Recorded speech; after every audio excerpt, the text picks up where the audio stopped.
Welcome to the feedback clip of Wake 2. Now in the meantime, week 3 has started and there is hundreds of learners who are really active and we are having a good time. I think you are very busy, we are also busy, but we appreciate very much the involvement and the things which you're doing. Very nice.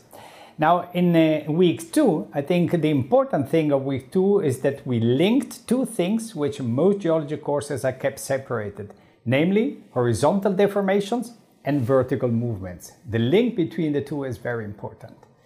In the first part of the clip, we looked at the deformation which take place at the structure which occur when at the beginning when there is little shorting, 5%, 10%. Lot of structures develop, joints, stylites and so on. These do not accommodate much deformation, but they are very important because they are distributed over large areas. You see here, for instance, this is a large anticline in central Morocco, is full with fractures. Or you see this picture, it's a large pavement in northern Brazil, and you see that there is many fractures. Now, if you think in terms of flow of water, hydrocarbons, CO2, this network is the crucial feature you need to take into account with. Then when you increase deformation, then folds will develop and thickness will change. And this is the second part of the clip.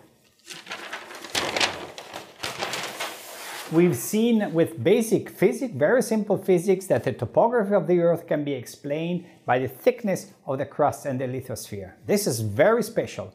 It means that if you know the height of the elevation surface of the topography, you can have predictions as to the position or the depth of the moho and the lithosphere. This only geologists can do. And we've seen that there is few mountains, there is large areas which are close to sea level, and that there is deep areas, large deep areas. These are the areas of the heavy oceanic crust.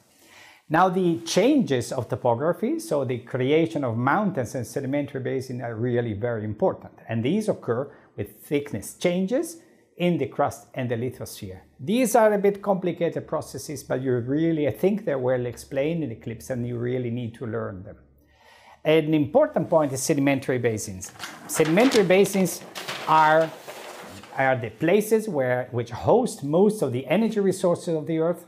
Most of the population of the Earth lives on sedimentary basins, and therefore their understanding is really important. In addition, the sediments hosted in sedimentary basins are archives for instance, the climate change in the past, so you can learn a lot about this. Now we look at some of the processes which create the accommodation space needed to form sedimentary basins, and essentially it boils down that you need tectonic processes to create enough accommodation space to develop succession of kilometers of sediments.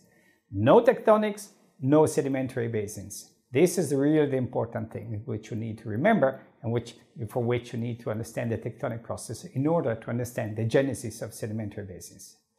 These are the most important messages I wanted to give you. I wish you good luck. Keep on moving horizontally, vertically, keep on working for the third week, and I will come back to you next week.